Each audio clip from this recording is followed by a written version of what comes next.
we just signed this band. We might need to find the band a new singer. That's what would happen back in the day. Right. It wasn't like, well, call in this engineer and we He'll can make fix it work. He'll Yeah. clean this up. Yeah. I'm Adam, by the way, and this is all about you and your journey in music, and we'll talk about obviously the new record coming out on Friday. Right on. Cool. I mean, I don't know if you mind talking a little bit about your earlier career, and we can obviously dive into the new stuff. Okay, cool. Yeah. Awesome. Well, where were you born and raised? In Des Moines, Iowa. Tell me about that a little bit. Well, I mean, it's a semi small city here in the center of the U.S. If you don't know, it's Iowa, not Idaho or Illinois. Okay. So yeah, I mean, I grew up. I'm the oldest of 9. Oh wow. Okay.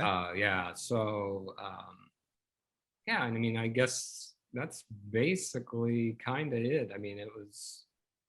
Anyone else in musical in your family at all? No, I'm the only one. Well, actually, I take that back.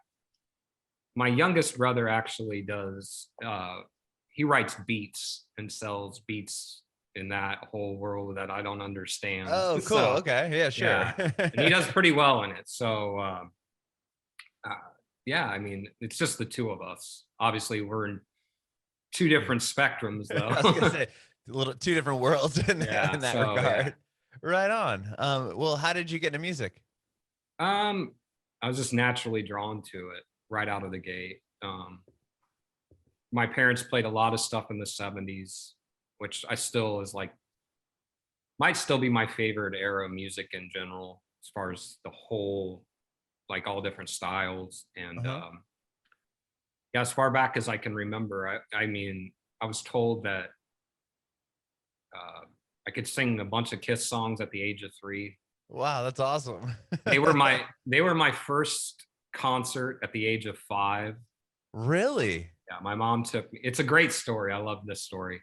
So I was a Kiss fan, obviously. They played here in Des Moines in 1979. It was the Dynasty Tour. My mom took me to that show, and that same night, my dad went and saw Pope John Paul II. That's amazing. Yes, the Pope. Dad's going to see the Pope. Mom's going to see Kiss with her son. So yeah, that's incredible. It's pretty amazing. So yeah, and yeah, it's just always been sucked into the music, you know. And did you both go in full makeup, or was it just standard? No, we were standard. We weren't that diehard, I guess. But it was pretty cool. It's kind of funny because John Cougar is who was the opener before Mellencamp. Yeah, before Mellencamp. This was the very beginning of his career. Yeah. Kiss, if you look at it, Kiss had so many openers that would go on to do massive things. It's kind of crazy and cool that they always really paid attention to who the openers were that they took out over the years. I mean, it's huge. That list is. That's cool. You got to think Rush, Mellencamp, Motley Crue. Those are the ones that just come off the top of my head, like really quick. That they got their break with, They still kind of do that too, right? With more of the like bands like came in the 2000s or later 90s, and they're always taking out up and coming acts, which is really cool. I heard Metallica does that too. Somebody told me that, and they'll front the bill for the band, is what I've heard. I don't know if it's true though. Well, I don't know. I feel like Lars kind of picks the opening band that he's into at that time. Okay. But I've heard that, like, because if you get on one of those big stadium tours, like, you kind of have to pull your weight as far as money goes, right? They don't. And I was told that Metallica will kind of waive your your fee, so to speak, when it comes to that stuff. If you're lucky enough to be picked to open for Metallica. Yeah. But I don't know. Yeah, I'm not 100% sure. Well, that's cool. That's cool that Kiss does that too. I didn't. Now that you mention it, it makes sense going back and thinking about some of the bands that I remember, like type of bands that would open up for them. I was like, oh yeah, that's cool that they would seek those out. But that's awesome. So Kiss was your first show. Did you get into guitar right away, or I know you were a bass player? Was that your first instrument? Bass was my first instrument. I'm kind of a late bloomer. I didn't start playing until I was 15. Oh wow. Yeah, and bass is where I started out. Then I went to drums for a bit, then back to bass, and then I ended up just being a better guitar player than all the guitar players I knew. I mean, that's the honest God's truth. That's what happened. And so everybody's like, oh, you got to play guitar. So, and it's the person that really pushed me is Sean Economaki, who was playing guitar, and who would obviously, we would both be in Stone Sour in the very beginning together. Sure. So we just switched instruments. So I went to guitar and he went to bass. Bass. Oh yeah, sure. So, okay. Yeah. So yeah, that's how the whole guitar thing really ended up happening for me. And did Stone Sour start that early on? I mean, how old were you guys when that band formed? Well, Stone Sour originally started in '93. Corey, myself, and Sean actually played in another band, like right when I started, when I was playing bass then. So it would have been like, I would have been 16, I think. Called Criminal Mischief. Solid name. Yeah, solid. And then Corey and myself played in another band after that called Dirty Finger. And it never that's a good one. Yeah. And it never got out of the basement, that one. And then Stone Sour happened. And then obviously, yeah. Then obviously Corey would join Slipknot in the end of 96 or whatever. And then Stone Sour ultimately would come back after the two of us basically did an album. That's what happened. We started in like 2000. And we did a thing that we just called Project X, which was kind of us just recording and having fun with no limitations or anything. And that grew into being Stone Sour that the world knows. Oh, interesting. Okay. And isn't that kind of what happened with this new group too? I mean, what you're doing now? Similar? Well, not really. Okay. So with the L.I.F.E project, it really started at the beginning of 19 for me, coming off of the Hydrograd cycle with Stone Sour. Okay. I just started writing music. And then, I don't know, my timeline's probably off a little bit, but about 6 months after we were off, Corey was like, hey, I'm gonna do this solo record in between the Slipknot records this time around, which then obviously just put us on a hiatus longer than what we normally do. And then I just decided, well, if I'm ever going to step out of Stone Sour, I guess now is the time to do it. And so I just made that decision. It's like, you know what, I'm going to do something different. It's going to be female fronted. And so I started working on it. And then at the beginning of 2020 is when I was put in contact with Casandra. And via our Stone Sour A&R guy from Roadrunner, Dave Rath, put us in contact with one another. And we started working on stuff. We did some covers in the beginning. And the first song we did as an original together was The Nothingness. And then I was like, okay, yeah, this has potential to be something really cool. Sure. And then COVID happened. Oh, so this was all, okay. That was going to be a question of mine later, was just if you had started the project together because of COVID, but it sounds like it was already kind of going. Yeah, it was really the beginning of me starting to put a band together before COVID happened, which is one of the reasons why I did everything on this record. And it's my plan is to have it be an actual band, but COVID kind of made it so we couldn't round out the band. Sure. At this point, it's easier to work with the two of you, obviously. Yeah. And I mean, I have the studio in my house, so it's like, it just made sense. And really what it came down to is it just got to the point last year, especially in the US, where we were just at the all-time high with COVID and no end in sight, where I'm just like, I got to put this music out. We have 13 songs. Wow. And we can at least start laying the groundwork for when we do go out. And that was the plan. But in recording that, my plan wasn't for it just to be myself on all the instruments. It was literally just and the songwriting part of it for me doing that, because it was just the two of us. But then we want to round it out to be an actual band, which it will be eventually, hopefully by the end of the year. Oh, cool. So yeah, this is gonna be a thing. You're gonna tour and do a full band thing. Yeah, It's not just that's the plan. A little one-off project. That's awesome. Yeah. I want to rewind real quick because you did attend. Didn't you go to Berklee School of Music? I did the classes online. Oh, you did. Okay. Yeah. And when did you attend, like out of high school or do it later down the line? I've been doing it over the last 10 years. Oh, okay. Yeah. Taking class here and there, and yeah. Eventually, I mean, I was one class, or I don't know, I haven't taken anything for a couple years, but I was one class away from having my master's. I just have to do Jazz 101. Oh, wow. I did see that you were working on a master's degree, and I was curious that it's just funny to me that Berklee isn't just like, dude, you've achieved so much as a guitar player. Here's the degree as a master. No, I mean, the whole idea is you can always grow. I mean, if you're not learning, then you'll just start repeating yourself. So that was my whole idea of doing the whole thing, was to get myself out of a box and to think different. That's really cool. I think that's so cool that you're doing that. I didn't realize it was online, but that's awesome.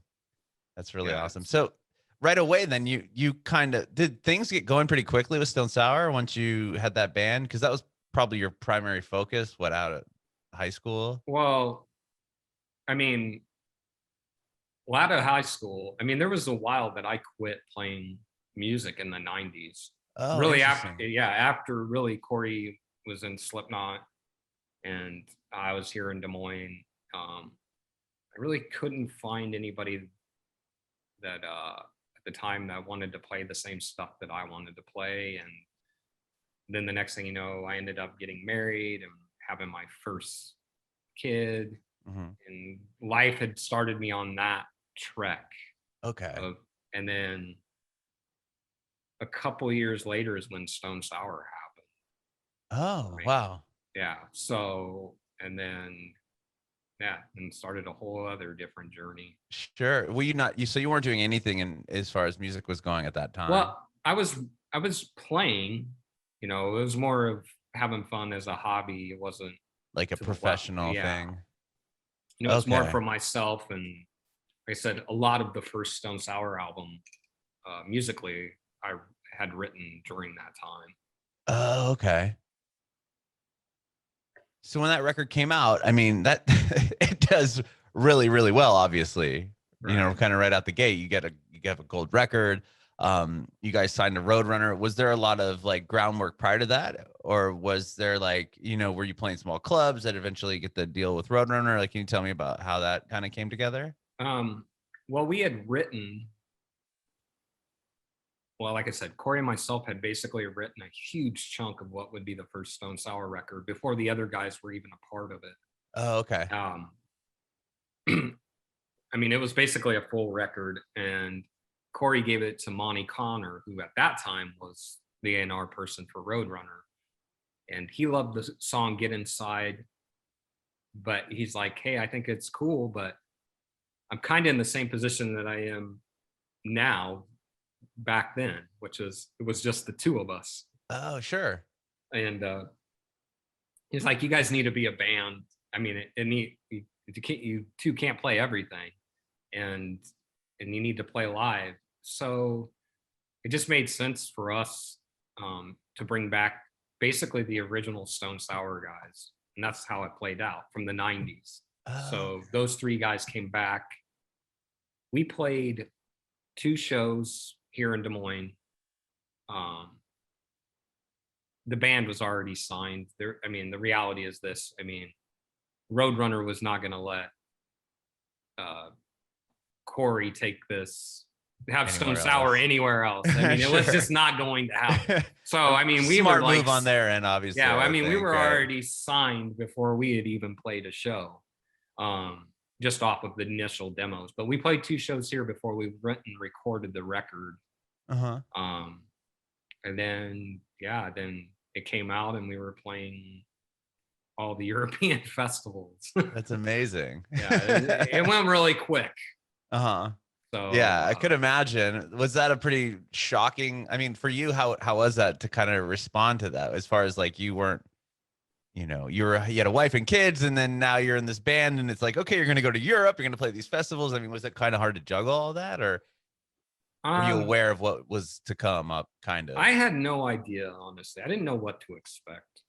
It was exciting and terrifying at the same time for me. It was like, you know, the rest of the band, for Joel and myself, at the time, we really hadn't left Iowa.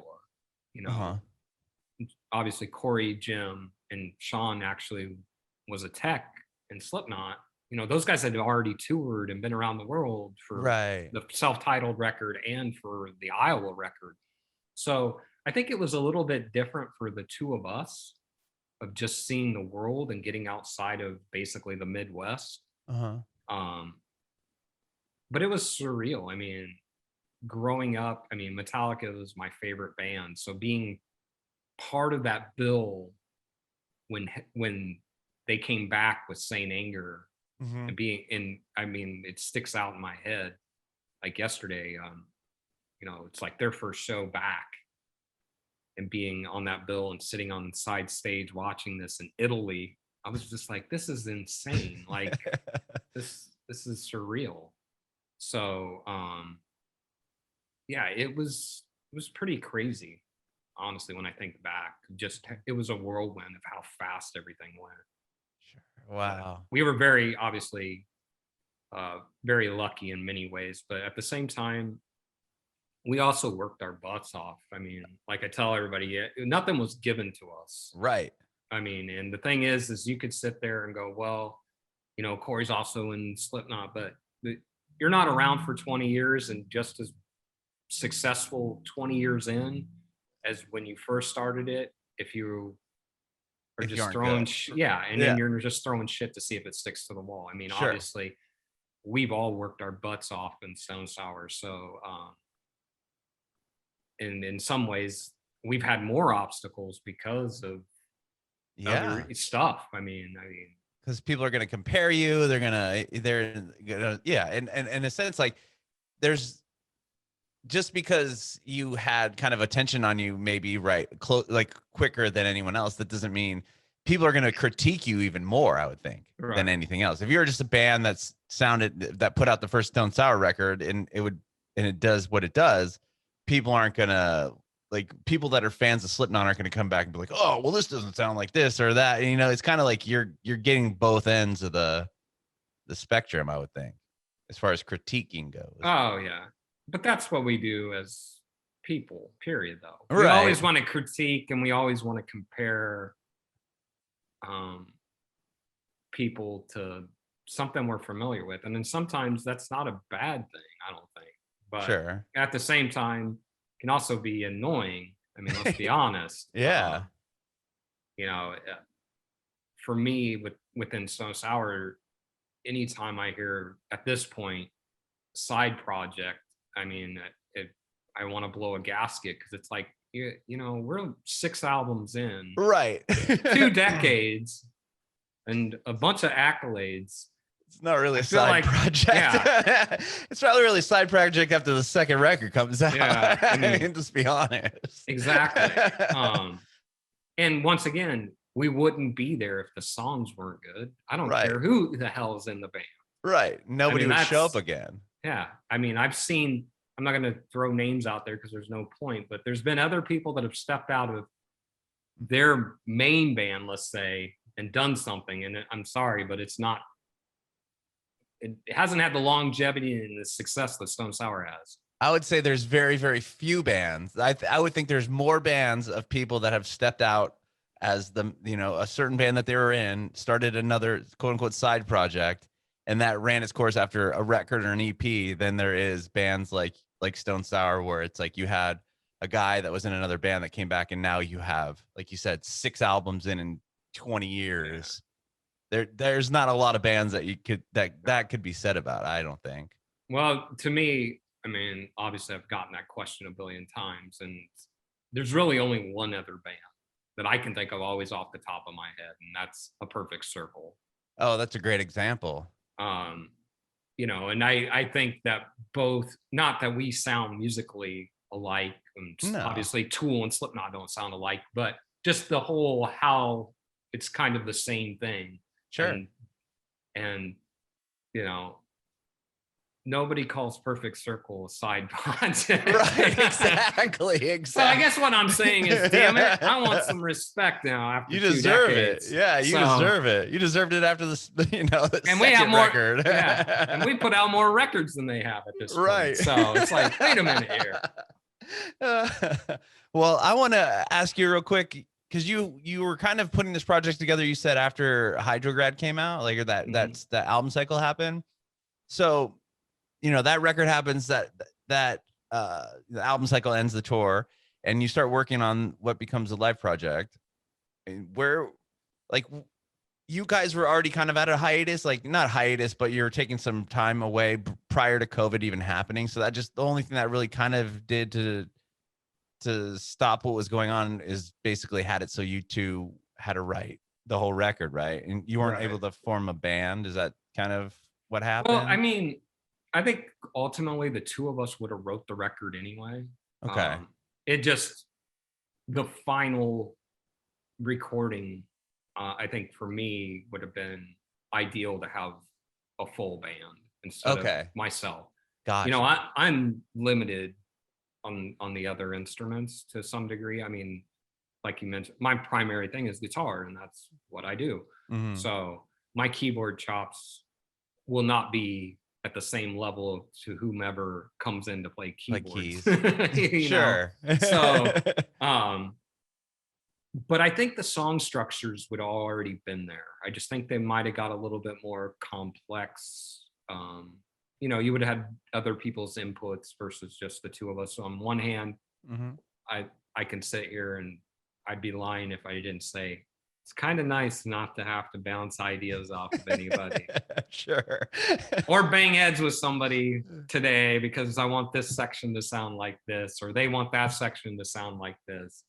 But there's also something to be said when you get 4 or 5 or 9 guys that all right are hitting are on the same page. So, you know, I'm curious and excited about where the next step for this is going to go when it is rounded out as a band.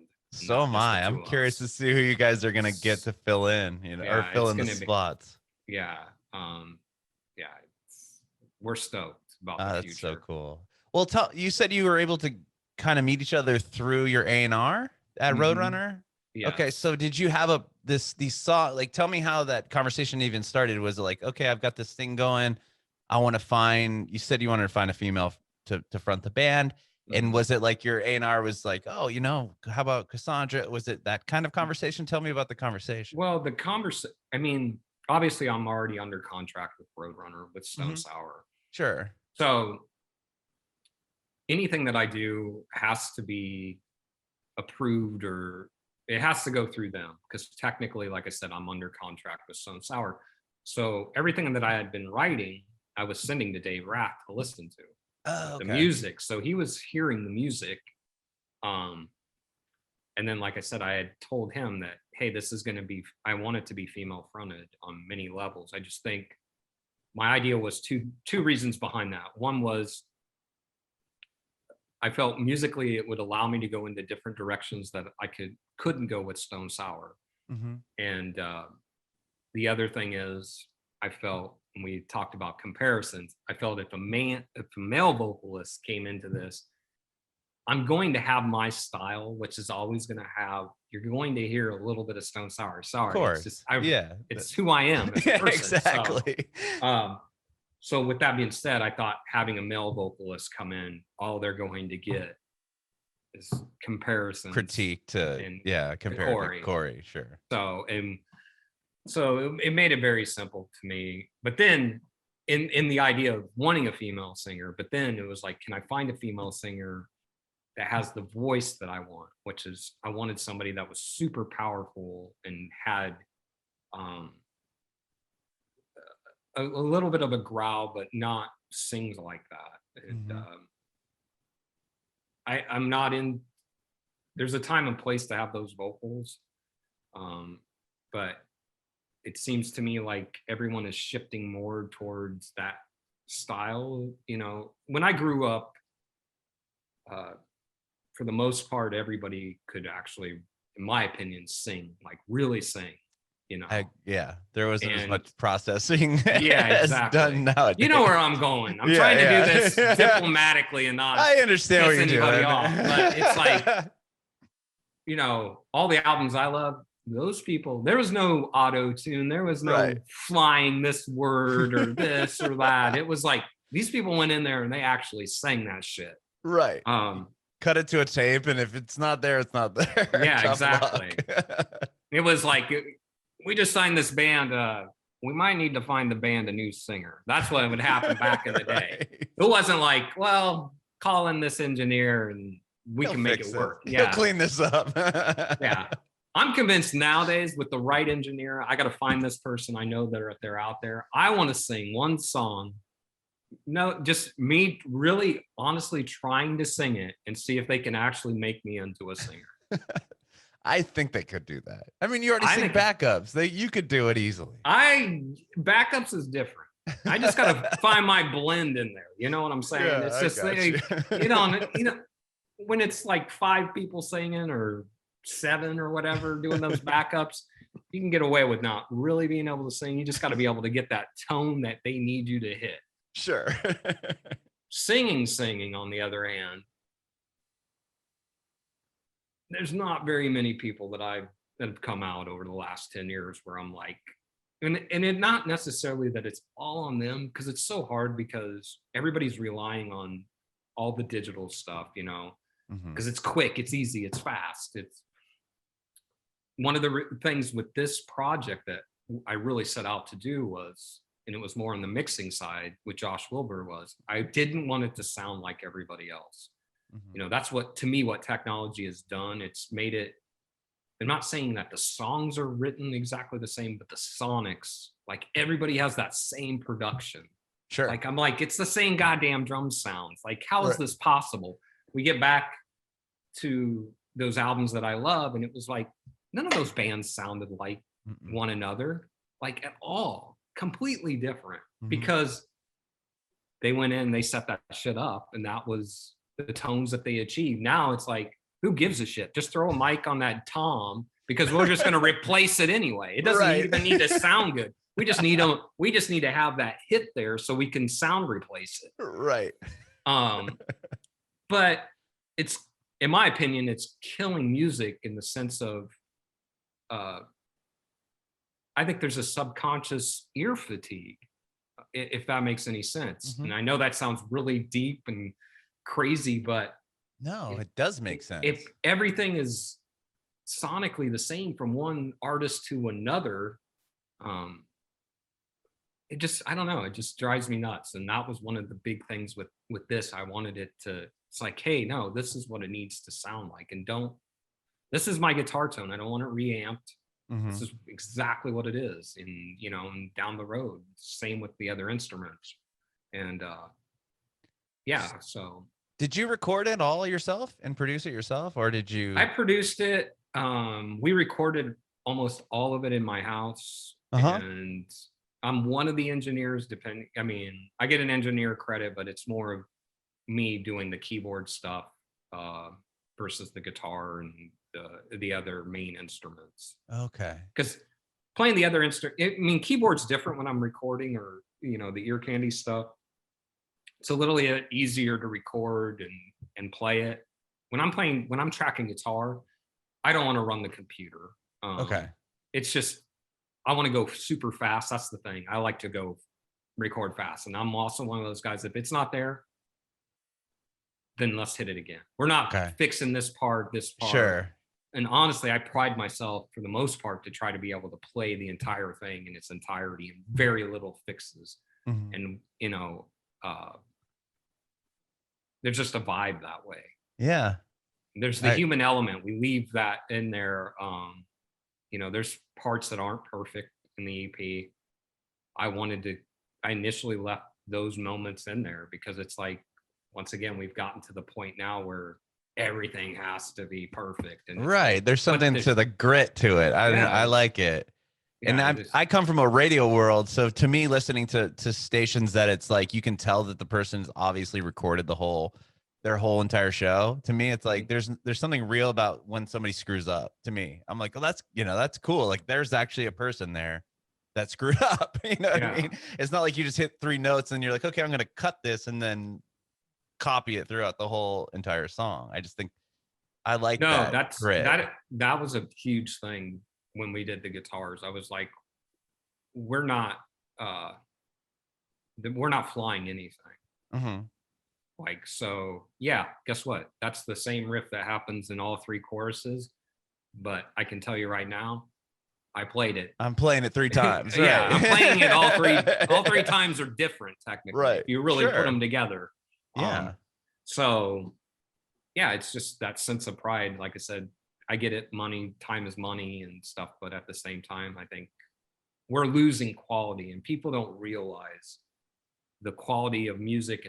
And just, I'm a big fan of great sonically sounding records. Like, and I've come to realize like all of my favorite sounding records are from the 70s. It's crazy. Like, I think that it's just the production, the warmth of everything, the tones of everything. And we get back to, once again, no computers. Right. It's everybody creative. Everybody had to play it. You know, your engineer and your producer at that time were creating those sounds for that record. Not, like I said, going back to the who gives a shit I don't know what's going to happen in another 10 years when it comes to drums, because nobody's going to know how to mic a drum kit truly properly. There's no need to anymore, right? Yeah. It's just, hey, make sure we get those hits and we'll replace those sounds. It's like if you look at the Zeppelin records where like Bonham was playing in like a hall with like the mic like taped to the ceiling, like just trying to get certain sounds like that you could probably just find a plugin that will give you John Bonham's drums of Zeppelin 4 or something. I don't know. Like, you can tones you're looking for, you know what I mean? Oh, trust me, you can. Yeah, it's just so interesting to me. Well, oh man, thank you so much for talking with me today, Josh. I really appreciate it. Yeah, thanks for having me on. Yeah, I love the record. I love what you're doing so far, at least the 3 songs that I've heard. Obviously you put out the Nothingness first. Was that the first song you had done? And we're like, let's just kind of see what this does. I'm just curious. And then did you write around that, or how did that work? No, I knew what 5 songs we were going to have on the EP. Like I said, these 5 songs were the ones I felt that were complete. Out of what we had written. I think the consensus was the Nothingness would be the first track to introduce the band. There was a brief talk for a second of whether it would be that or Ignite. But I don't know. I just felt like it just made sense. It was like the first song that we wrote together. It's a great track. It's very guitar driven with the riffs. It sounds like me, I think, more than the other 4. So that's why we just went with it. It's the first one, you know. Okay. It's great, man. I love all the 3 songs, like I said, are really cool. I love it. And I'm a sucker for female fronted bands, to be honest. Especially recently, I've been listening to prominently like female vocalists. So I thought that was really cool that you have a female fronted band as well. So you do have you want to form a band around this and take it on tour and play live. Is there any like timeline in the works, or is it just kind of figuring it out since stuff's just starting to open up? It's just figuring out. Hopefully next year. The plan for this year, as of today, which obviously could change in tomorrow. An hour, will be the EP comes out on Friday. I think we're going to release a couple of the covers that we did in the very beginning to kind of just, but it's going to be just for fun. We're, like I said, there'll be a big disclaimer of, hey, these are just, we're letting you kind of into our world from a year ago or a year and a half ago of us discovering one another to move forward in the live project. You know, we're not recording these now. It was like I don't want to say it was Cassandra's tryout, but in some ways that's what it was. It was kind of for me to see, hey, how flexible is her voice? You know, I know from what I can hear with her band what she can do, but how does it work with this? So I think we'll release those, and then hopefully first quarter next year, it's going to be either a second EP or a full length. We might just do a full length and just bring these 5 songs over to what we've already started, and then tour if we can. That's amazing. And are you guys releasing like some limited number of like what signed ones? Is that what I saw? All the stuff, all the physical copies for this. I'm a huge collector, so a lot of I'm a dork when it comes to that stuff. A lot of guys, I got a couple emails and they're like, dude, we hate you right now. And I was like, but you know that I collect this stuff, right? So I know how I'm going to approach it. So all the physical copies, vinyl, CD, and cassettes are all hand signed, the covers hand numbered. There's 4 different vinyl colors. Rad. What I did with that was there's a exclusive guitar pick that comes with every physical copy. So for instance, the glow in the dark vinyl has a glow in the dark guitar pick. Oh, cool. And the clear or the white vinyl has the white guitar pick, and then the gold and black vinyl has a gold and black guitar pick. You get where I'm going with this. So all the guys, all the pick collectors out there are like cussing me saying, are you serious? We got to buy like 6 versions? Yeah, I got to buy 6 records now. To get all the guitar picks. But it's all limited. It's all short run. And now with the idea or the possibility of these songs carrying over to the full length for next year, we will not be repressing any of it. So once it's gone, it's gone. How many numbers, I mean, how many copies of each record do you have? Depending on the color. Okay. There's really not that many. There's, I think, 350 gold that's through Nuclear Blast website. That's their exclusive. Then there's 100 glow in the dark. Oh, wow. So they're really limited. Yeah. On our website. And then 500 CDs and 50 cassettes. Whoa. Yeah, and then the other 2 colors of vinyl are also limited to 100. Okay. One is for an independent record store called Vinyl Cup, and then the other is for another independent store here in Des Moines that I'm really good friends with called Jay's CD and Hobby. And Jay's has the white vinyl, and Vinyl Cup has a Coke bottle clear. Rad. Yeah. I'm gonna, because I did see that you're doing them. I haven't had a chance to look, but that's really cool to know that there's different ones and then at different spots. So you have to kind of go around. Yeah. So the one, a couple, I mean, like I said, I had a couple people that I'm good friends with, and one of my friends was like, dude, I can't believe you did this. He's actually taking off work on Friday because I was like, I can't take those records. I mean, they're so limited. It's not like a Stone Sour release where there's, 10,000 plus or whatever gets made, where I'm like, hey, no problem, I'll grab you, whatever. It's like, no, those guys ordered the 100. They get the 100. They have to sell the 100. There's no extras. Like, right. So, yeah, you can't like set aside one for your friend or anything. Really. No, actually, I actually had to buy 2 Coke bottle clear. All right, which is really messed up because like I'm like, seriously? Like I just packaged all this stuff up and I actually have to pay for it? That's amazing though. So well, I just went on your site and I have the glow in the dark one in my cart. So when we get off this call. Yeah. I'm gonna tell you right now, that is very close to being gone.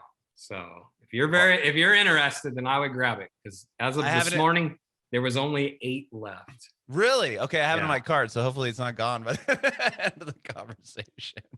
But that's so cool. That's so cool. I love that. And I love that you guys spent the time to sign them all and number them all. I think that's so rad. Yeah, well, as I said, I'm a collector. I did a bunch of other crazy stuff. I mean, as a big vinyl collector, I hate the paper in sleeves, inner sleeves. They destroy records. So I didn't know that. I'm a collector too. I didn't realize that they did that. I ended up pulling all those out personally myself and replaced them with the archive anti-static sleeves. Yep, all 700 records. Wow. Well, thank you. We appreciate that. That's crazy. Yeah. I didn't know that. Yeah, and then also they all come with resealable outer sleeve, clear sleeves. Wow. Whoa. Because everything is signed. Actually, it's not an insert or inside the book. It's all on the covers. So as a collector, make sure that people can listen to the record still and not have to worry about it getting damaged, or the the autos getting rubbing against other records if you want to put it in in a record case or whatever, however you store them. That's amazing. So, because right now that I think about it, because I have a lot of records that are signed, and then I have to I have the record, it's like the thing itself that's signed, the outer thing, and then I have all the records like in sleeves, like kind of have like, so I have to I can access the record, but it's not in the right it's not in the jacket and all that stuff, because it's like I have the jacket here and it's saved away so it doesn't get ruined, and then if I want to listen to that record I have to go find it and it's not in the right thing. So that's cool that you guys did it, or that you did it that way, and you thought that far ahead. That's so right. That's amazing. It was awesome. A lot of work. Yeah, I can't all imagine. That stuff was done here. So, but the reason, my logic for that was I wanted to make everything affordable, and the thing that I was finding out was every little thing, which I knew, but maybe not to the degree, but every little thing that you do adds this cost, and it's multiplied, and all of a sudden I'm just like, plus the other idea was shipping stuff all around. That's how it gets damaged. And I was just like, I'll just do everything here and lower the price. I mean, that's one of the things I'm super proud of with this project, is everything's price point for what for what it actually is pretty crazy. And I mean, I take massive pride in being able to do that. That was going to be my next point, that the record's only $17.99 and it's signed by you, and like the amount of detail that you just told me that you put into it as well, that is something to be that's very proud of. That's incredible. But part of the reason why I could do that is I wasn't paying to have all this. I did all the extra stuff myself without having another company seal it and another company number them. Right. And add this in, and all of a sudden it would have changed the whole price point of everything. Probably would have had $5 or $6, to be quite honest.